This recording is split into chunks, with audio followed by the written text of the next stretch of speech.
నమస్తే, welcome to one TV news. ముందుగా bulletin లో హెడ్లైన్ చూద్దాం.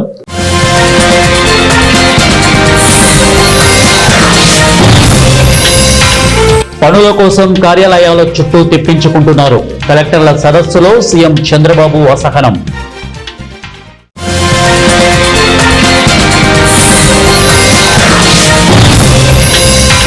దసరా సెలవులు ప్రకటించిన ఏపీ ప్రభుత్వం. సెప్టెంబర్ 24 నుంచి అక్టోబర్ 2 వరకు సెలవులు.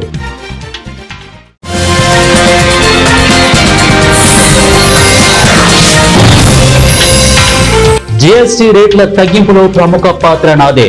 ట్రేడర్ల సమావేశంలో డిప్యూటీ సీఎం భట్టి విక్రమార్క.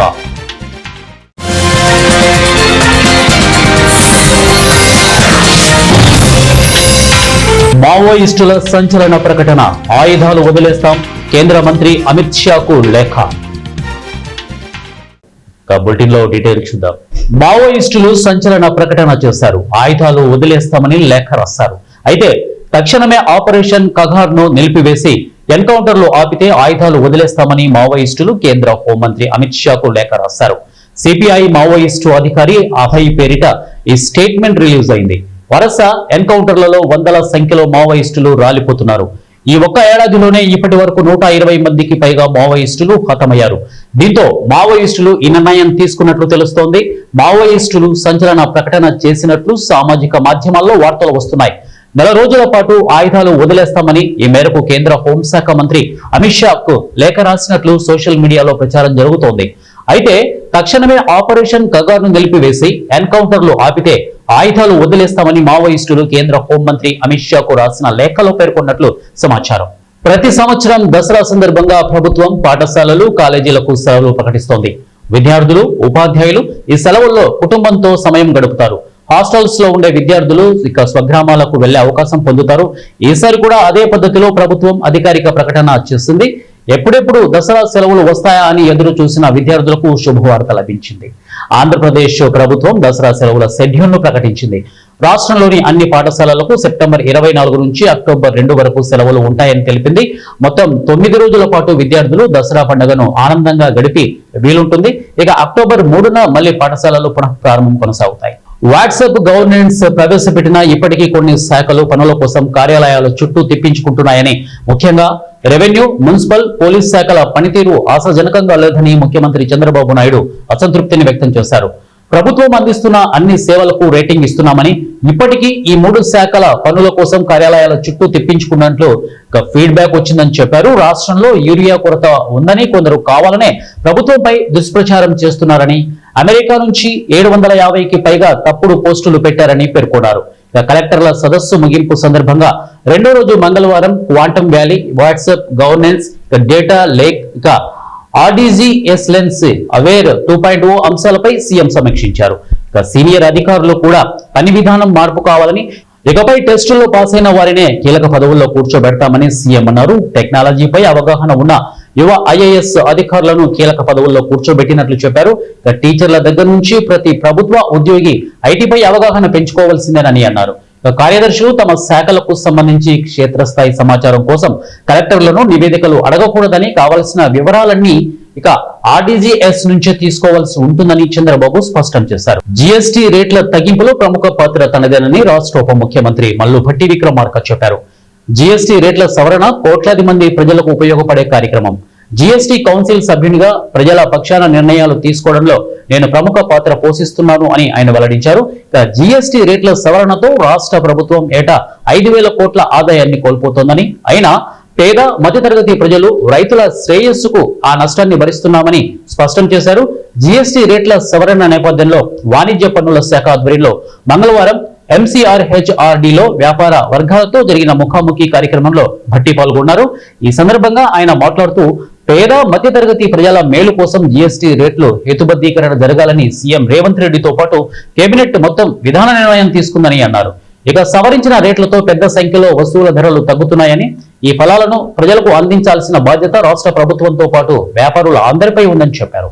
ప్రకాశం జిల్లా తర్లుపాడు మండలం ఇక కలుజువలపాడు ఎస్సీ కాలనీలో దారుణ సంఘటన చోటు చేసుకుంది. ఇంట్లో భార్య భాగ్యలక్ష్మిని తాళ్లతో కట్టేసి బెల్ట్, చేతులు, కళ్ళతో కొడుతూ భర్త బాలాజీ తీవ్రంగా హింసించాడు. ఈ వీడియో సోషల్ మీడియాలో ఇక వైరల్ కావడంతో పోలీసులు కేసు నమోదు చేశారు. కలుజువలపాడుకు చెందిన గురునాథం బాలాజీ అనే వ్యక్తి భార్య భాగ్యలక్ష్మికి 3 ఆడపిల్లలు, 1 మగపిల్లాడు. గతంలో ఆమెను ప్రేమించి పెళ్లి చేసుకున్నాడు. ఇక తల్లి మాటలు విని చిత్రహింసలు పెడుతుంటాడు. ప్రస్తుతం వేరే మహిళతో అక్రమ సంబంధం పెట్టుకుని హైదరాబాద్ లో ఉంటున్నాడు.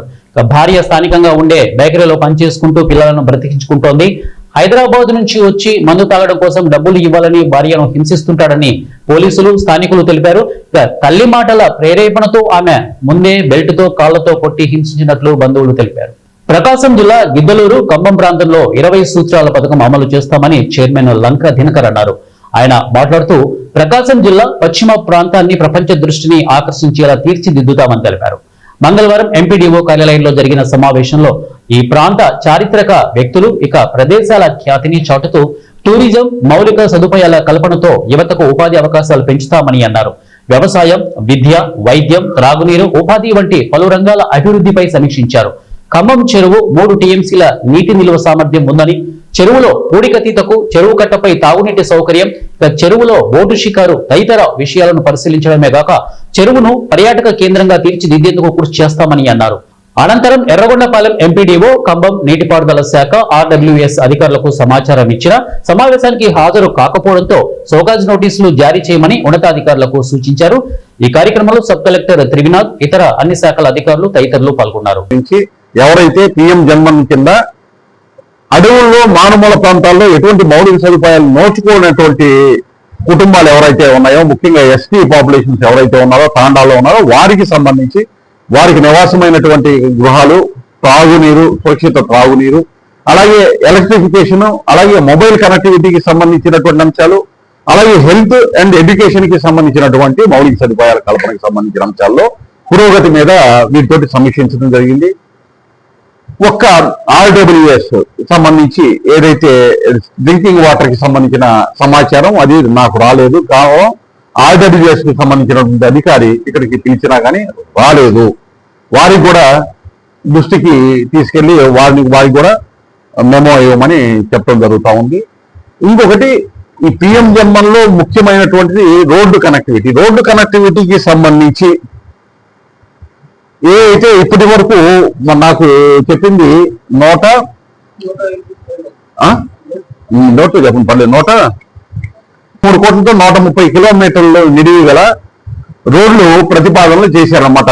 హ్యాబిటేషన్స్ కి ఒకదానికి కనెక్టివిటీ లేని దగ్గర కనెక్టివిటీ కోసం ఈ ప్రాంతాల్లో 130 కిలోమీటర్లు 43 కోట్ల రూపాయలతోటి వ్యయంతో దాన్ని వారు ప్రపోజ్ చేశారు. ఆ ప్రతిపాదన వెళ్ళి వాటికి సంబంధించినటువంటి ఆమోదం వచ్చిన తర్వాత ఆ పనులకు సంబంధించినటువంటి అంశాలు కూడా ఇక్కడ ఆయా ప్రాంతాల అభివృద్ధికి వినియోగించబడుతుంది. ఎన్నికల్లో ఇచ్చిన వాగ్దానం మేరకు రాష్ట్రంలో మెగా డిఎస్సి ప్రోగ్రాం ద్వారా ఇప్పటి వరకు 16,800 ఉద్యోగాలు కల్పించామని గుంటూరు ఈస్ట్ ఎమ్మెల్యే నజీర్ అహ్మద్ వెల్లడించారు.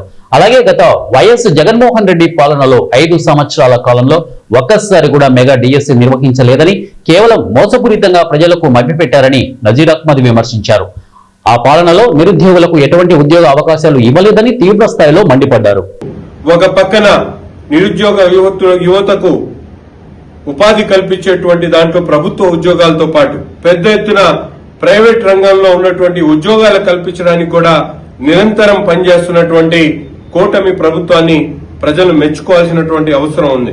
ఎందుకంటే ఈ రోజు చూస్తా ఉన్నాం, గత ప్రభుత్వంలో మెగా డిఎస్సి అంటూ ఊరించినటువంటి జగన్మోహన్ రెడ్డి గారు 5 సంవత్సరాల పాటు దగా చేసినటువంటి విషయాన్ని సందర్భంగా గుర్తు చేస్తా ఉన్నాం. 1 సంవత్సర కాలంలో ఎన్ని కష్టాలున్నా కూడా చెప్పినటువంటి మాట ప్రకారం పేద విద్యార్థులకు అందాల్సినటువంటి క్వాలిటీ ఎడ్యుకేషన్ ని ఇప్పించాలనేటువంటి ఆలోచనతో ఈరోజు పెద్ద ఎత్తున ఎక్కడా కూడా లోపాయికారి విధానాలు కాకుండా పారదర్శకంగా ప్రతి ఒక్క ఉపాధ్యాయుని ఎన్నుకునేటువంటి మెగా డిఎస్సి పెట్టి వాళ్ళందరూ కూడా ఎగ్జామ్లు పెట్టడంతో పాటు పారదర్శకంగా ప్రతి ఒక్కరి సెలక్షన్ కూడా ఈరోజు జరిగినటువంటి విధానాన్ని ప్రతి ఒక్కరు కూడా ఎంతో సంతోషంగా ఉన్నారు. రాష్ట్రంలో ముఖ్యంగా నిరుద్యోగ యువతకు ఒక ఆశ కల్పించేటువంటి విధంగా ప్రతి సంవత్సరం కూడా మెగా డిఎస్సిని కండక్ట్ చేస్తామని చెప్పినందుకు నారా లోకేష్ గారికి, ముఖ్యమంత్రి గారికి, ఉప ముఖ్యమంత్రి గారికి మనస్ఫూర్తిగా హృదయపూర్వకమైనటువంటి ధన్యవాదాలు తెలుపుతూ తప్పకుండా రాష్ట్రంలో నిరుద్యోగ యువతకు హామీ ఇస్తా ఉన్నాం.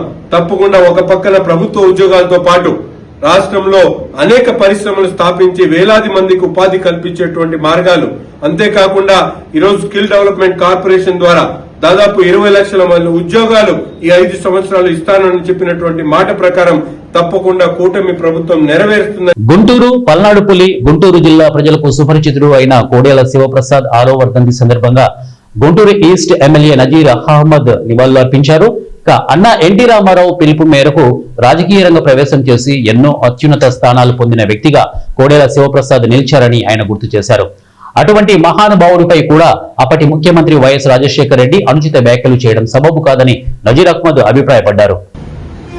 రాజకీయ రంగ ప్రవేశంతో తన అనుభవాలతో పేద ప్రజలకు నిరంతరం సేవ అందిస్తూ తప్పించినటువంటి మహానాయకుడు కోడెల శివప్రసాద్ గారు. అనేక సార్లు శాసనసభ్యుడిగా, మంత్రిగా అనేక హోదాల్లో పనిచేసి ప్రతి ఒక్కరికి కూడా, ముఖ్యంగా గుంటూరు జిల్లాలో అభివృద్ధి ప్రదాతగా అనేక కార్యక్రమాలు చేస్తూ ఏదైనా సాధించాలంటే కోడెల శివప్రసాద్ గారి ద్వారానే సాధ్యమవుతుందనేటువంటి పట్టుదల కలిగినటువంటి నాయకుడు డాక్టర్ కోడెల శివప్రసాద్ గారు. వైద్య వృత్తిలో పేదలకు సేవ చేయడమే కాకుండా రాజకీయాల్లోకి వచ్చిన తర్వాత పేదల జీవితాల్లో మార్పు తీసుకుని వచ్చేటువంటి విధంగా అనేక కార్యక్రమాలు చేసి ఒక పక్కన అభివృద్ధి కార్యక్రమాలతో పాటు సంక్షేమం కోసం అన్న నందమూరి తారక రామారావు గారితో పాటు చంద్రబాబు నాయుడు గారి పాటు అనేక కార్యక్రమాలు చేసినటువంటి ఘనుడు కోడెల శివప్రసాద్ గారు. బసవ తారకం ఆసుపత్రి నిర్మాణం దగ్గర నుండి, అలాగే మహిళలకు ఇచ్చేటువంటి ఆస్తిలో సమాన భాగమైనటువంటి హక్కును కల్పించేటువంటి కార్యక్రమం దగ్గర నుండి ప్రతి అడుగులో కూడా అన్న నందమూరి తారక రామారావు గారితో కలిసి నడిచి ఈరోజు రాష్ట్ర రాజకీయాల్లో చెరగనటువంటి ముద్ర స్థాపించుకున్నటువంటి నాయకుడు కోడెల శివప్రసాద్ గారు. కానీ దురదృష్టవశాత్తు ఈరోజు చెప్పుకోవడానికి కూడా ప్రజలు అసహించుకున్నటువంటి జగన్మోహన్ రెడ్డి అటువంటి మహానుభావుడిని కించపరిచేటువంటి విధంగా, శోభ పెట్టేటువంటి విధంగా ఆయన బాధ పెట్టి ఆయనకు ఇబ్బంది. గత 2 రోజులుగా గిట్టుబాటు ధర లేక రైతులు పడుతున్న అవస్థలను అడిగి తెలుసుకునేందుకు కర్నూలు జిల్లా పత్తికొండ టమాటా మార్కెట్ ను మాజీ ఎమ్మెల్యే కంగాటి శ్రీదేవమ్మ పరిశీలించారు. ఇక జత గంపలు 70 రూపాయల నుండి 200 రూపాయల దాకా కొనుగోలు చేస్తున్నారని, అలాగే 25 కేజీలు పట్టే జత టమాటా బాక్సులను 250 నుండి 500 దాకా కొనుగోలు చేస్తున్నారని రైతులు చెప్పారు. అయితే గత వారంలో కనీసం కిలో టమాటా 2 రూపాయలు కూడా కొనుగోలు చేయకపోవడంతో మార్కెట్లోనే వదిలేసిన సంఘటనలు ఉన్నాయని రైతులు మాజీ ఎమ్మెల్యేకు తమ బాధలు చెప్పారు. టమాటాకు ప్రభుత్వం గిట్టుబాటు ధర కల్పించేలా రైతులు అండగా పోరాడతామని వారికి భరోసా ఇచ్చారు.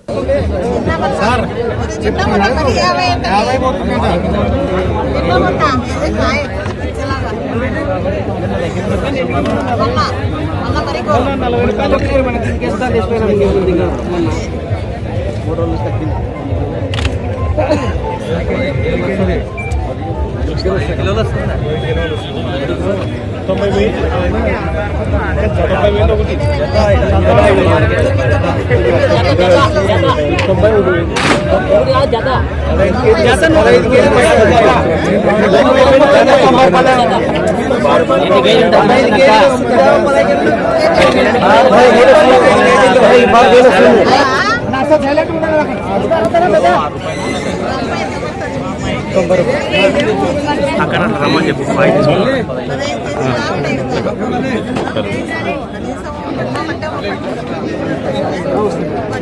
అది మాట్లాడి తీసుకున్నా సార్. ప్రకాశం జిల్లా సింగరాయకొండ మండలం మూలగుంటపాడులో సోమవారం ఓ వృద్ధురాలి మెడలో ఉన్న 3 సవర్ల బంగారు గొలుసును గుర్తు తెలియని వ్యక్తులు బైక్ పై వచ్చి లాక్కెళ్లారు. యానాదమ్మ తనతో పాటు మరో మహిళతో కలిసి ఇంటికి వెళ్తుండగా ఈ ఘటన జరిగింది. ఇక బాధితురాలు పోలీసులకు ఫిర్యాదు చేయగా సిఐ హజరతయ్య ఘటనా స్థలాన్ని పరిశీలించి దర్యాప్తు చేపట్టారు.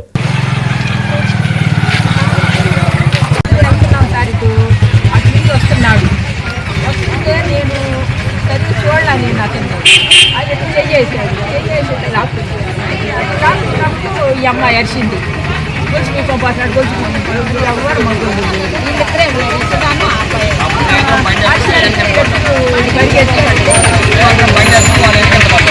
ఉమ్మడి పశ్చిమ గోదావరి జిల్లా స్వయంభూ శ్రీ మధ్య ఆంజనేయ స్వామి ఆలయం వద్ద తెల్లవారుజామున ఆలయ అర్చకులు స్వామివారికి ప్రభాత సేవ అలాగే నిత్యార్చ పూజలు నిర్వహించారు.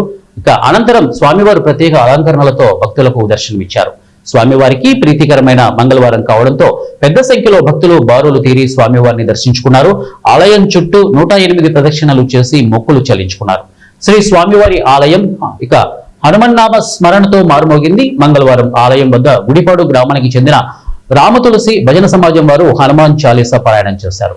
మంగళవారం మధ్యాహ్నం వరకు దేవస్థానంకు వివిధ సేవలు విరాళాల ద్వారా 1,67,297 రూపాయలు సమకూరింది. ఇక ఆలయానికి వచ్చిన భక్తులకు స్వామివారి నిత్యాన్నదాన సత్రం నందు అన్నప్రసాద వితరణ చేశారు. ఏర్పాట్లను కార్యనిర్వహణాధికారిని ఆర్వి చందన పర్యవేక్షించారు. గంగారెడ్డి మండలం ఏలూరు జిల్లా ఆంధ్రప్రదేశ్.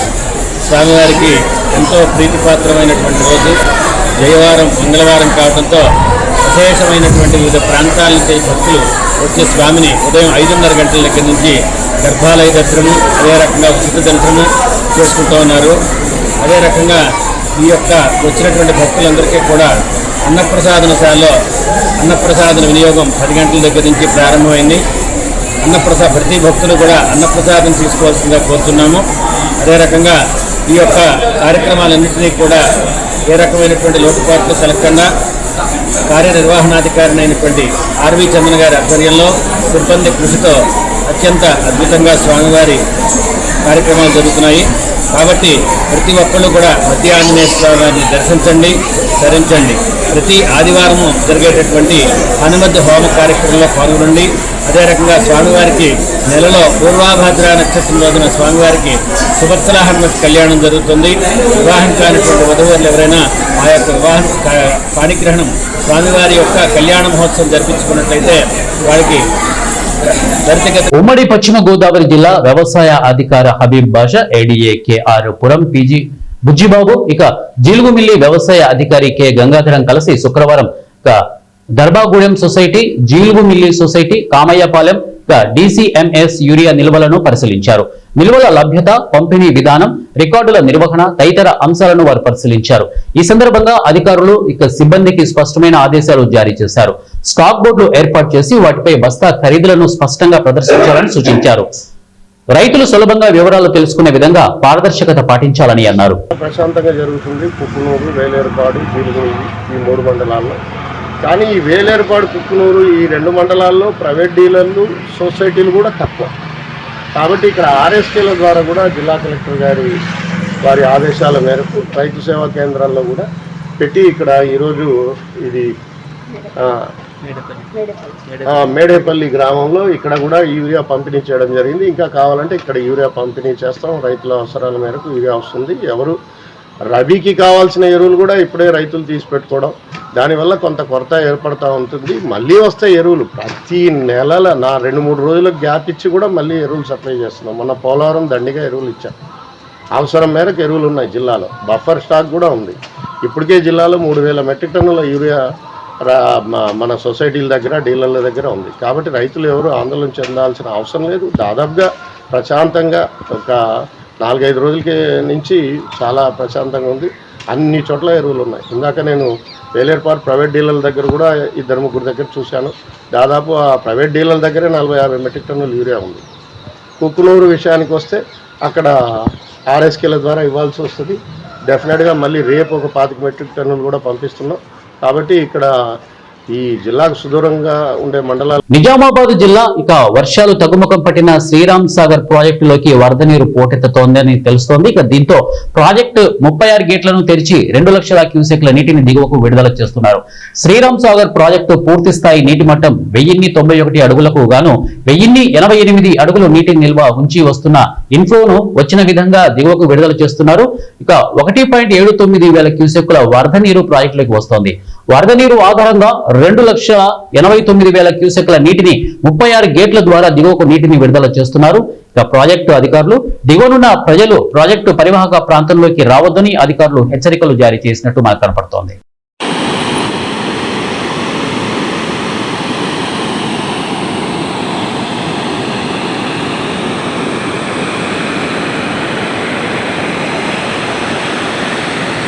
విద్యుత్ షాక్తో రామంతపూర్ లో భానోత్ సేమియా నాయక్ అనే కార్మికుడు మృతి చెందిన సంఘటన చోటు చేసుకుంది.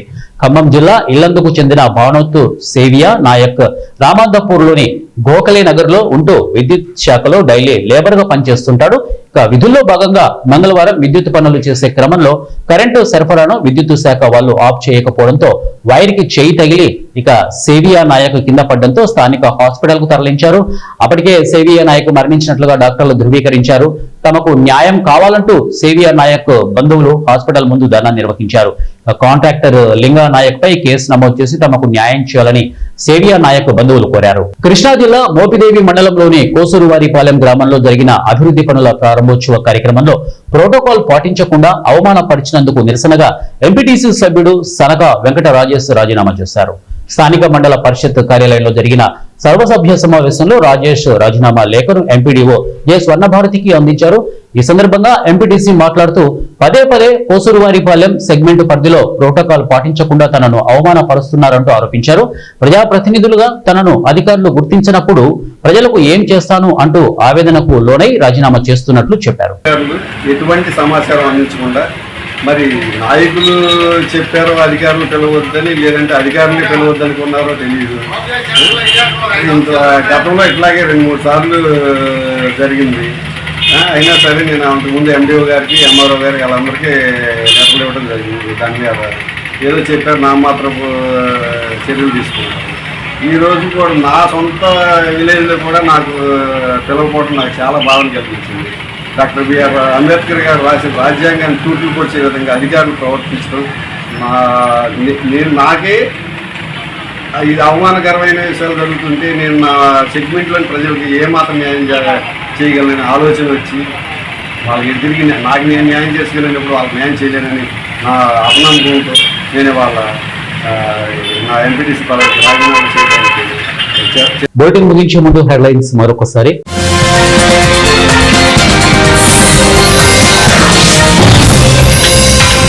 పనుల కోసం కార్యాలయాల చుట్టూ తెప్పించుకుంటున్నారు. కలెక్టర్ల సదస్సులో సీఎం చంద్రబాబు అసహనం.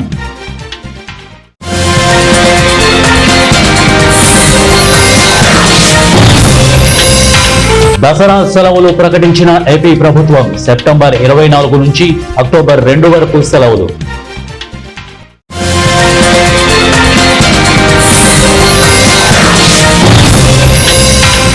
జీఎస్టీ రేట్ల తగ్గింపులో ప్రముఖ పాత్ర నాదే. ట్రేడర్ల సమావేశంలో డిప్యూటీ సీఎం భట్టి విక్రమార్క.